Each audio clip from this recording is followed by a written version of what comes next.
দেশ ও প্রবাস যে যেখান থেকে আমাদের প্রবাসী টিভির প্রতিবেদনগুলো দেখেন সবাইকে জানাই আন্তরিক শুভেচ্ছা ও অভিনন্দন। তো আমি এই মুহূর্তে রয়েছি হযরত শাহজালাল আন্তর্জাতিক বিমানবন্দর।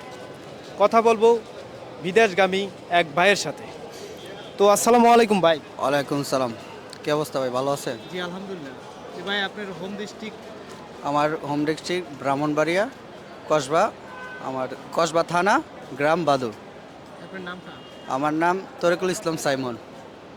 জি, আপনি কোন দেশে যাচ্ছেন? আমি রিয়াদে যাচ্ছি, সৌদি আরবে আর কি। রিয়াদে, Dhaka to Riyadh. Bangladesh airlines Biman দিয়ে যাচ্ছি আর কি। তো পূর্বে কি কখনো গেছিলেন না এই ফার্স্ট? না, পূর্বে গেছিলাম, আমি ছুটিতে আসছি। ছুটি শেষ করে এখন যাচ্ছি আর কি। ছুটি শেষ করে যাচ্ছি আর কি। তো আগে কত বছর ছিলেন? আমি আগে 1 বছর ছিলাম, তারপর ছুটিটা আসছি, আয়শা আপনার এখন চলে যাচ্ছি আর কি। এখন আপনার আমি চলে যাচ্ছি না, আমি গত 29 তারিখে একটা টিকিট কাটছিলাম আর কি, অনলাইনে টিকিট কাটছি। এটা তো ধরা খাইছি আর কি, সতর্কবার্তা দিতেছি আর কি। আপনার টিকিট কাটছি 29 তারিখ, Bangladesh airlines, Dhaka to Dubai আর কি। ঢাকা টু দুবাই টিকিট কাটছি। ওই জায়গা থেকে আবার ফাইজার এক বিমান, দুবাই থেকে রিয়াদ, দুবাই টু রিয়াদ আর কি। এখন যে অনলাইনে টিকিট কাটা হয়েছে, এখন এই 2 টিকিটের মাধ্যমে আপনার কি ওই নাই আর কি, আপনার যে আরে ট্রানজিটটা উল্লেখ নাই আর কি।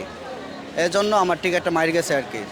আপনার বাংলাদেশ এয়ারলাইন্স থেকে দুবাই থেকে আবার ফাইজার বিমানে ওইটা রিয়াদে যাবে, এরকমভাবে অনলাইনে টিকিট কাটছিলাম আর কি। আপনার এই টিকিট আমার মাইর গেছে। এটাই প্রবাসী যারা নতুন যাচ্ছে বা এরকম টিকিট কাটতে চাইতেছে, এটা আমি সতর্ক বার্তা দিতেছি আর কি। এরকম কাজ যদি না করে আর কি। আমার টাকা প্রায় আপনার 50 এরকম টাকা মাইর গেছে। এখন টাকাটা তোলার মতো কোনো যুক্তি বা নাই, ব্যবস্থা নাই। এজন্য বলা হইতেছে আর কি। মনে হয় যে এই নিয়ম বন্ধ করা হয়েছে, যার কারণে আমি 29 তারিখ আমার 8টার সময় ফ্লাইট ছিল, আমি ওই সময় যাইতে পারি নাই। আমি এয়ারপোর্টে আসছি, ইমিগ্রেশনের সামনেও গেছি, বোর্ডিং পাস হয় নাই, আমার টিকিট মার গেছে। আমি তারপর বাড়িতে চলে গেছি, আবার আমার জরুরি ভিত্তিতে আবার টিকিট খাইটা আজকে 4 তারিখ আসলাম আর কি।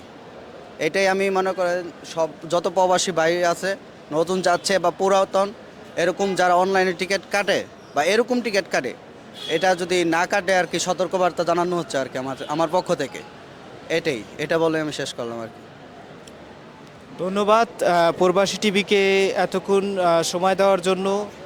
আমাদের এই বিদেশগামী ভাই একটা জিনিসই আপনাদের মাধ্যমে প্রচার করতে চাচ্ছে, সেটা বার্তাটা হলো এর মতো আর কেউ অনলাইনে টিকিট কেটে হয়রানি হবেন না এবং অযথা এই কষ্টের টাকা নষ্ট করবেন না। এটাই আমাদের প্রবাসী ভাইদেরকে বোঝাতে চাচ্ছে। এবং অসংখ্য ধন্যবাদ ভাই এতক্ষণ প্রবাসী টিভিকে সময় দেওয়ার জন্য। Thank you sir. আপনার বার্তাটা আমরা অবশ্যই দেশবাসীর কাছে পৌঁছানোর চেষ্টা করব। ততক্ষণে আপনার সুস্থতা কামনা করছে। ধন্যবাদ।